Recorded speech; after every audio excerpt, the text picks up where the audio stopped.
So we've entitled this series Messy Church, which is often the name given to those meetings during the week, often based from a church where they have children gathering to make a lot of mess, maybe on a Friday evening after school. But actually the Corinthian church was also a messy church in lots of ways, not because of the kids, but because of the adults who made it into a mess. And Paul is writing, as we're discovering, into a situation where there are many problems, not so much confusion. And this morning we're going to be learning or hearing what he's saying about human wisdom as opposed to God's wisdom. That, I think, is the main theme of these verses. What is the real problem?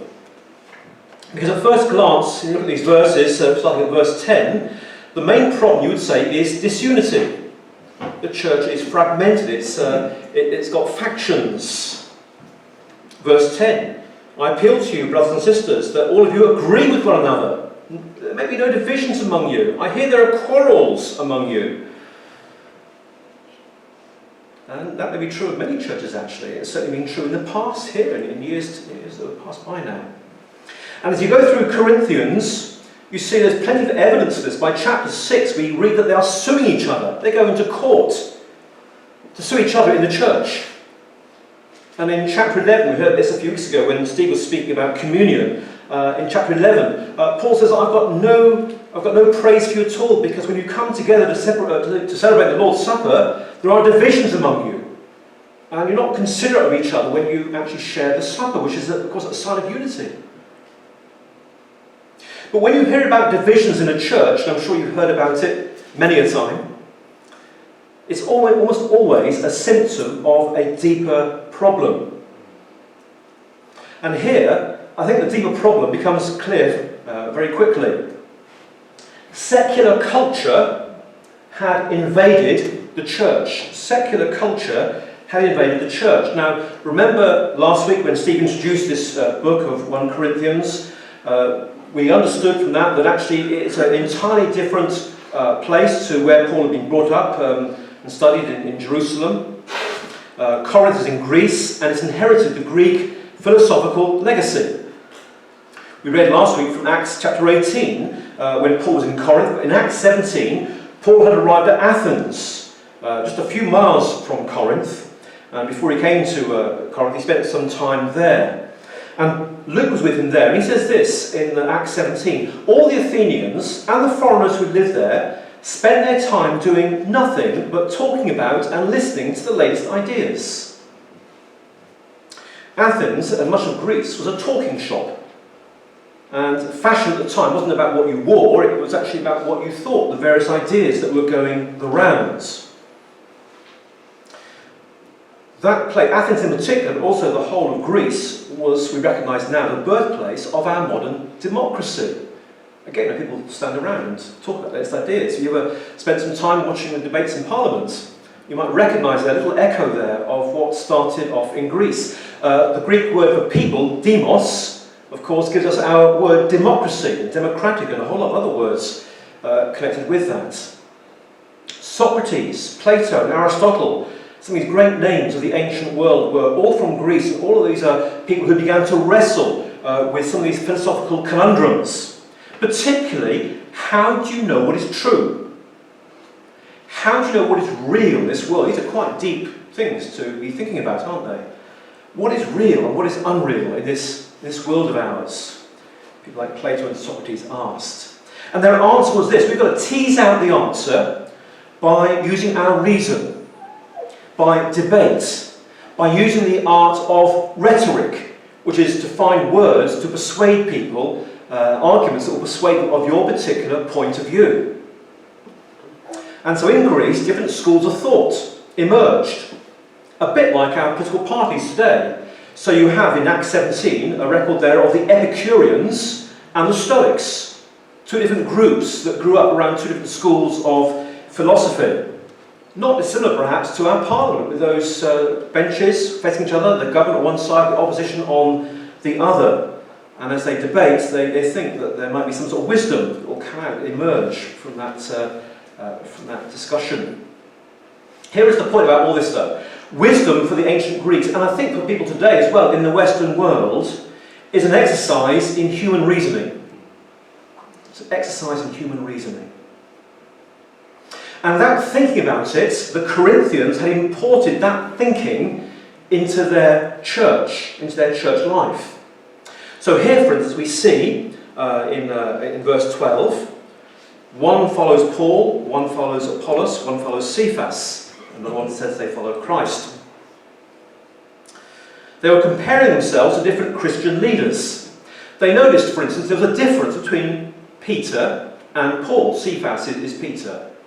Of course, we know that Peter was the apostle to the Jews and Paul to the Gentiles. There probably was a difference in emphasis in the way they portrayed the gospel. Peter was more accommodating to the Jews, and there were Jews in Corinth who would like that and say, yeah, Peter's my man, he's the apostle to listen to.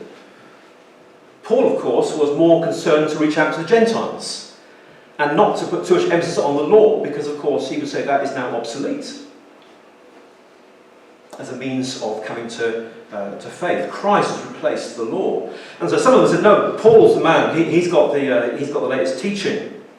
Others, of course, warmed to the polished style of Apollos. Now, last week we mentioned Apollos, do you remember? Apollos was a Jew, but he'd come from Alexandria, not from Jerusalem. Alexandria, we know, is in Egypt, but actually Alexandria at this time was a Greek city, named after, and in fact founded by Alexander the Great, I believe. So Apollos, though he's a Jew, has come with all the background of Greek philosophy and teaching. When he comes to Corinth, people say, there's the man. He's got style, he's got eloquence, he's got rhetoric. He's putting across his ideas in a way that we can really relate to. So he's the guy to follow. Others saw themselves being directly under Christ's authority, which may sound very holy and very good, except it probably meant they thought they had a personal hotline to heaven, and that actually they received revelation directly from Christ, and had no need at all of apostles anyway. So forget Paul, forget Peter, forget Apollos. I've got Christ. He speaks to me. I don't need any of those others. Even though actually God was giving his word and his message and the scriptures through these apostles. So the result was that in Corinth you have different factions in the church, each identifying with their particular leader, perhaps because of who they'd been baptized by. A sort of cult of personality was emerging in that place. And in verse 13, Paul is scathing of that. Is Christ divided? Was Paul crucified for you? Were you baptized into the name of Paul? No, of course you weren't. He may have baptized them, but it wasn't into his name at all. Now, Paul has spent 18 months in Corinth, as we learned last week. At this stage, he's been gone about 2.5 years on his missionary journeys. And he sees that all that work he put down as 18 months is in danger of being undone. It's unravelling. Dissensions and factions are some of the evidence of the sinful nature that he actually lists in Galatians alongside orgies and witchcraft. So these Corinthians, without realising it, were actually re-engaging with their old ways, holding up a particular person and their philosophy as they saw it and their teaching and following them and differing from others and splitting up over that, dissensions and factions, which Paul says are actually pretty evil in the church, on a level with orgies and witchcraft. Look at the list in Galatians 5 and verse 20 and you'll see that. Paul had never sought a personal following when he was in Corinth, and nor had Cephas, Peter, and nor, as far as we know, had Apollos. Indeed, Paul praises Apollos. But the problem was the people there in Corinth were looking to Apollos and were seeing not just the message, but they were seeing the man, weren't they? And they were beginning to admire the man. Notice Paul, he and indeed the others as well, in verse 17, had not been sent to baptize, but to preach the gospel, not with words of human wisdom, which is what the Corinthians were looking for, but the cross, lest the cross of Christ be emptied of its power. So, what's the alternative? Where is real wisdom to be found? It's one of the big questions of the Bible, isn't it? It is really important.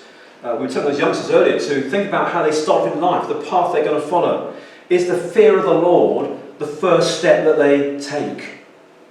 Was it for you? Maybe it wasn't. Maybe you had to retrace some steps before you actually found that path. Right at the very beginning of the Bible, it's there, isn't it? In the Garden of Eden.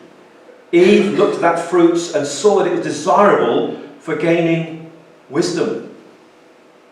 And she took it and ate and gave some to her husband, and he ate. That was the path they set out on. It was human wisdom, wasn't it? And they ignored the fear of the Lord, because the Lord had said, "You shall not eat from that tree." From the very beginning, the fear of the Lord was not in their thinking. And that's what's, of course, happened since in the history of the human race. But you find that question coming up time and again in the Old Testament and the New Testament. Job, for instance. In the middle of Job, there's this chapter 28, which deals with wisdom. Where do you find wisdom? Where then does wisdom come from? Where does understanding dwell? Asks Job. Where is it? I'm looking for it. I need it so badly. It's some great hardship that he's experiencing. Solomon, when he became king, asked God, "Please give me wisdom above everything else. I need wisdom to govern this great people of yours." I wonder if we'll use that verse next week, week after, in the funeral for the new king. Like Solomon, will he ask God for wisdom in the way he leads this great people? Well, in the New Testament, God has finally revealed this wisdom in these last days through the message of the cross. It is revealed in the foolishness of the message of the cross. That's what we read, isn't it, in verse 17, then again in verse 18. The message of the cross is foolishness to those who are perishing, but to us who are being saved, it is the power of God. God's wisdom completely confounds human wisdom. It turns it on its head. Something that human wisdom could never have fathomed or understood is displayed to us as God's wisdom. And the world sees it as foolishness. That's a very strong word to use. It doesn't just mean idiotic or crazy. In the Old Testament, the word foolish carries the connotation of being something that is morally flawed, morally wrong. And that's how the world will see the cross, something that is crazy, idiotic, and actually morally not really sensible at all. Before we go any further, I want to say two things about this, so we've got a right understanding in our minds. Christians are not anti-intellectual. We are not anti-rational at all. Romans chapter 1, John chapter 1, tells us this, that in the first verse it says that the Word was made God, or God sent the Word into our lives. And the Word, of course referring to Jesus, is logos, which we get logic. What it's saying is that Jesus Christ is actually the foundation of logic. He is the one on whom God has built this world. He's the creator. All the incredible physics and maths that went into designing and creating this world was in God's mind. He laid the foundations of this world. He laid the upper chambers as well, the heavens. It's his design. There is a powerful mind at work there in the Logos, the ground of all reason. And we recognise that. In Mark chapter 5, Jesus meets a man who's a demonic, who has lost his mind, who is naked and cutting himself with stones, who is running among the tombs. And Jesus heals him. And he's described as being seated, clothed, and in his right mind. When people come to Jesus, he actually gives us a right mind. We're not all demonics, I know, but the world as a whole is mad, actually, and you can see that if you look around you, and it's heading towards destruction, just as that demoniac was. People who come to Jesus actually are given, if you like, our sanity back, and are able to sit again, calm, peaceful, dressed, and in our right minds at his feet. So we're not anti-rational at all, not anti the mind at all. In the past, some Christians have acted like that is the case. And it simply isn't. But we also need to understand, of course, the effect of sin on human wisdom. Romans 1 does tell us this, that actually because sin is a principle at work in our lives, our thinking, the way we think, has become futile. Our foolish hearts, and the heart is just the organ pumping the blood, it's the very core of our being, it's where our wills come from, the way we direct our lives. Our foolish hearts have become darkened. There is no light in them to see the path that we need to take. as Paul says here, human wisdom leads only to frustration. Like the whole of creation, we're told, is headed for frustration. So also is human wisdom. I will destroy the wisdom of the wise, he says. The intelligence of the intelligent I will frustrate. That is, it goes nowhere. It doesn't lead anywhere. Because it won't start from the correct starting place, the fear of the Lord, which is the beginning of wisdom. If you don't start from there, you're not going to end up in the right place. Many of you are old enough, as just about I am, to remember the Woodstock Festival, music festival in America in 1969. You may not have been there, I don't suppose any of you were there, but it was quite a phenomenal event by all accounts. And afterwards, Joni Mitchell wrote that song, Woodstock, and includes this line in the chorus: "We are stardust, we are golden, and we've got to get ourselves back to the garden." Isn't that the great dream? Not only the hippie era, but actually the human race. We want to kind of recreate the garden. An ideal paradise where we can live and where we can get rid of disharmony, get rid of wars, and get rid of all the threats to the climate and to the earth. That's the great dream, isn't it? But it's not happening, is it? We're like a bowl with a bias. You know, if you go bowling at all, these bowls, they look round, but there's a bias in them, isn't there? But will it always, before that bowl comes to rest, it will always move the bowl one way or the other. It will never stay straight. The bias ensures that it has to go one way or the other. That's true about human nature. We've been bold and we will always go off track at some point and lose our way. We cannot save ourselves, despite what Joni Mitchell sang, and much as we might admire her and her song and that desire that she has. It's a good desire. But you have to start in the right place. In verse 20, Paul invites human wisdom to bring forth its champion. Where is the wise person? I think it was the version that John read. Where is this wise person? Where is the scholar? Where is the philosopher of this age? Where are they? Let's see what they've got to say. We could say today, bring out your most brilliant scientist. Bring out the best engineer. Bring out the most talented philosopher we have. Show us your greatest gadgets. Tell us how you've conquered Everest and how you've located the Titanic 2 miles down under the Atlantic. 2 miles down under the Atlantic. How is it we managed to go down that far and discover the location of the Titanic? We've launched rockets to the moon, or we've tried to this last week or two. Americans have, haven't they? We sent probes to outer space, the edge of the solar system, to try and detect the first inklings of this so-called Big Bang. We've got miraculous medical techniques. We can extend our life expectancy, so now we can expect to die more like 85 rather than 65. And what is that in relation to eternity? What is 20 years? It's a drop, isn't it, in the ocean? Utopia is still not achieved, is it? For all these great people, you can bring them out and you can admire them and all they've done. Where is the world now? The state of the world seems to be more fragile than ever. There is a nuclear power station, isn't there, in Ukraine. At any moment you think a shell could hit it, a stray shell maybe. And we've got Chernobyl all over again, maybe worse. I gather it's the most powerful reactor in the country. Wow. Anxiety is everywhere. Mental instability, relational chaos, social dysfunction in this country as well as other countries. And death, of course, still stalks us all, doesn't it? It hasn't gone away. Nothing we can do can alter the fact that we are going to die. For me, the irony of the whole thing, when Paul says here about the wisdom of the world, has not God made foolish the wisdom of the world? That came home to me this year, really, because it was less than a year ago that there was that climate conference held in Glasgow. Do you remember that? COP26. All the leaders of the world, most of them came to Glasgow.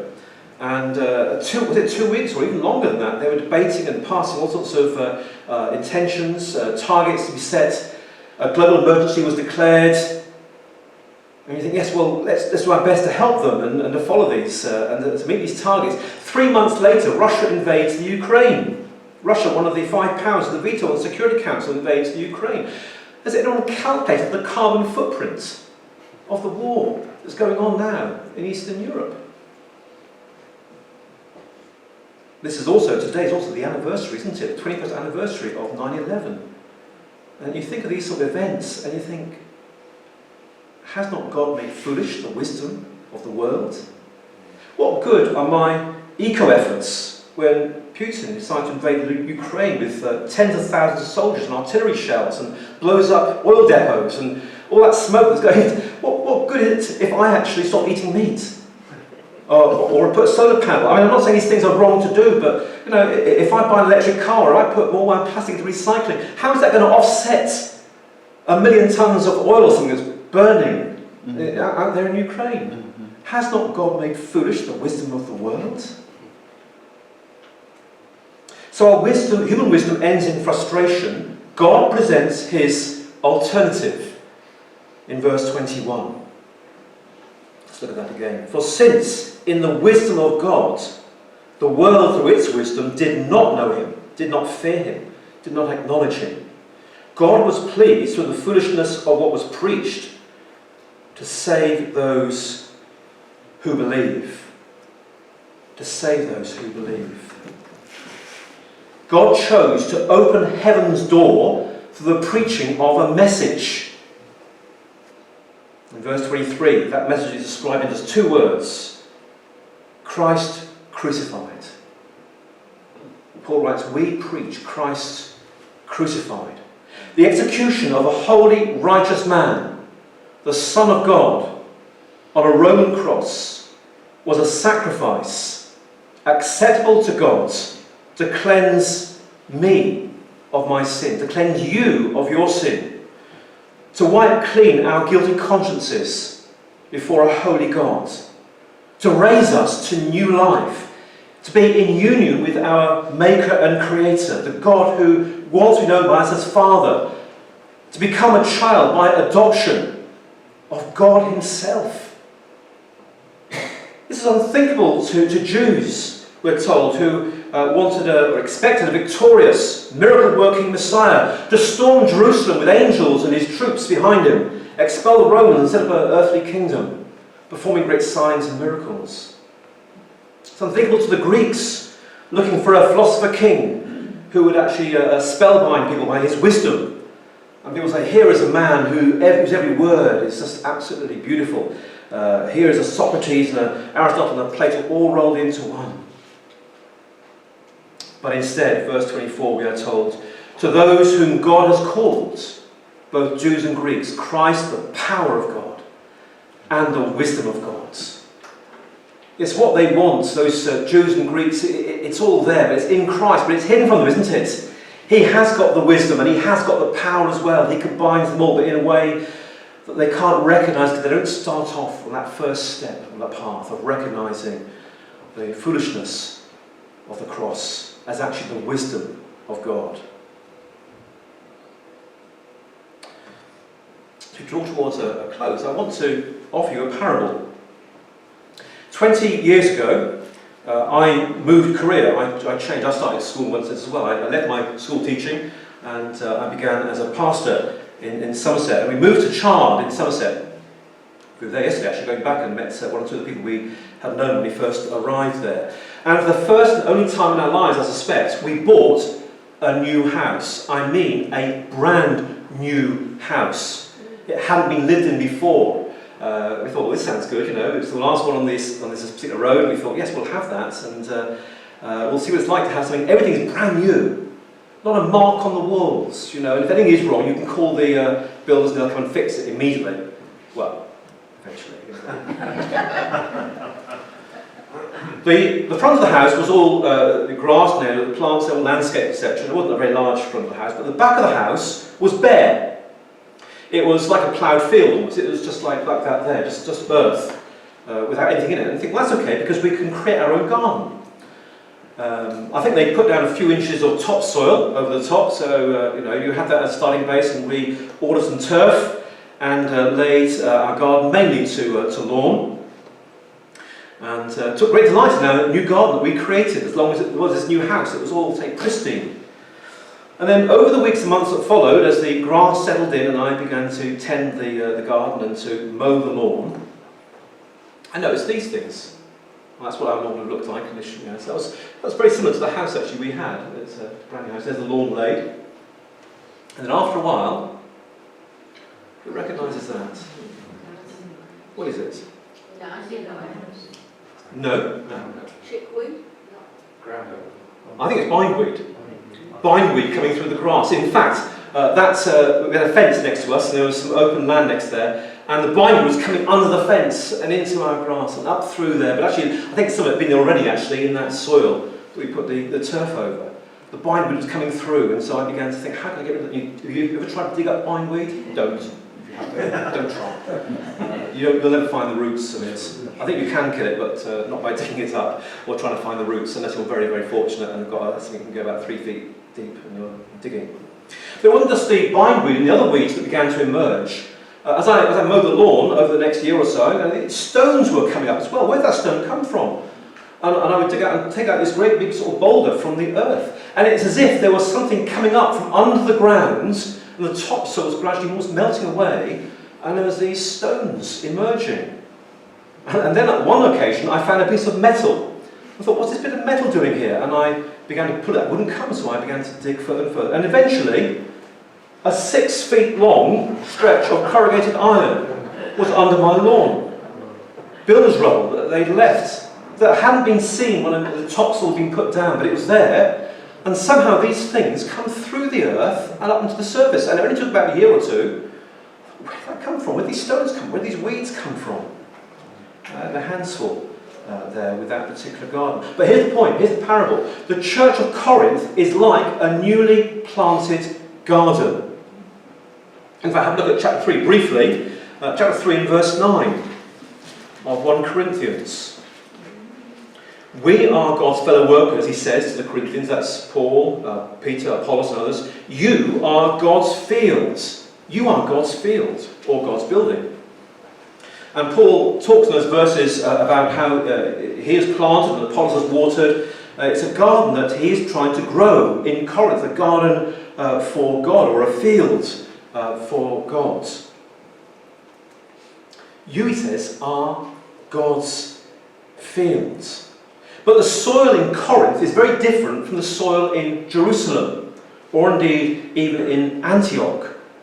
Just like my garden in Chard, there's lots of debris and weeds under the surface. You lay down a turf and it looks very beautiful at first, but actually the subsoil begins to throw up all these things, the weeds and the rocks and the stones, and eventually even the corrugated iron that is there.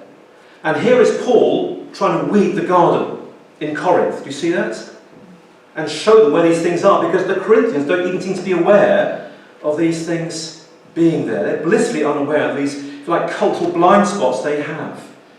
They needed Paul's letters to help them to spot these things and to deal with them. What about the UK church today? At one time, we, that is the Christian church in this country, helped form the culture. But now we're being enveloped by it, aren't we? Particularly in this whole matter of gender and sexual morality. But not only that, actually. You know that I've heard this phrase about British values.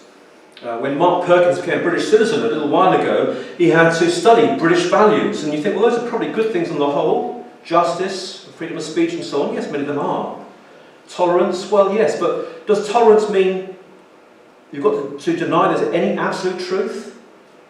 I think today it does mean that. You cannot possibly hold to an absolute truth and say that other people are wrong.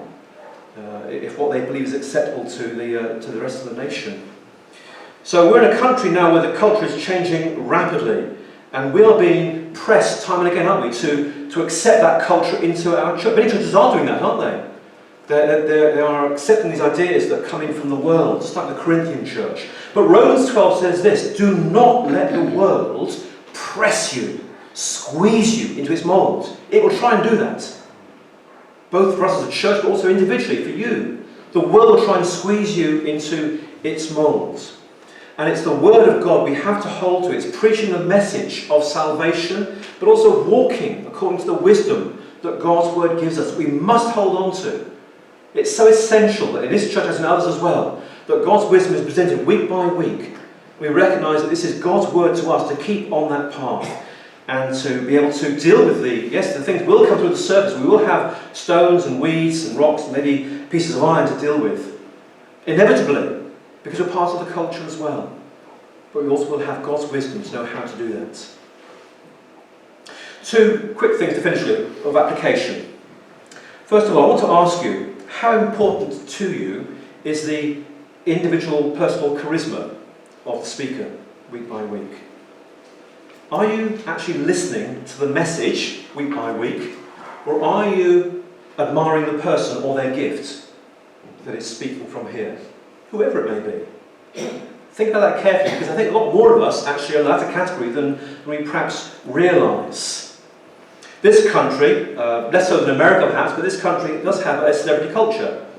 And we like to have individuals that we admire. You go and you can find out how many people are following people on Facebook or on Instagram. Millions, billions, not quite billions yet, but some of them have millions of followers. And who goes over to watch John Piper or Tim Keller or some other speaker in America because they like the way that guy speaks. They enjoy his preaching. We had Bessie, didn't we, for a year and a half, a very popular speaker, a very good speaker. He's gone to Sidmouth now. But the message hasn't changed. John will come next year. He's speaking up here by this time next year, if not before. No matter what his gifts, no matter what his particular... Well, it's not matter you are gifted and we've chosen you because you have got a gift of speaking. But actually, he may not have all the charisma that Bez had. Maybe he does. We'll see about that, won't we? But that isn't important. The message will not change. It'll be the same message he preaches. And we need to listen to the message and not the charisma or otherwise of the speaker. Paul says to Timothy, that young man he was educating, the time will come when people will not put up with sound doctrine. Instead, to suit their own desires, they will gather around themselves a great number of teachers to say what their itching ears want to hear. That may well be what a celebrity will do. He will court popularity. And maybe be far more popular than someone who speaks here in other churches. But that isn't what we are about. So think about that very carefully, because I do think that we're all tempted to look at people who are speaking and to weigh them by their charisma or their eloquence, maybe their rhetoric, just like the Greeks did. And secondly, I said at the beginning that there were divisions in this church in Corinth, which there clearly are. Verse 10, Paul says, "Don't want there to be any divisions among you." And yet, in verse 18, we read there is a division. The message of the cross is foolishness to those who are perishing, but to us saved is the power of God. The message of the cross does actually divide. It causes a division between those who are perishing and those who are being saved. Can I ask you this morning, which of those two groups do you belong to? Which wisdom operates in your life? Which path of life are you walking along? Not just today, because you're in church and you're listening to the Bible and reading it yourself, but from tomorrow, Monday, through to Saturday. What sort of wisdom is operating in your life? What's your daily discipleship like in terms of reading the Bible and of prayer?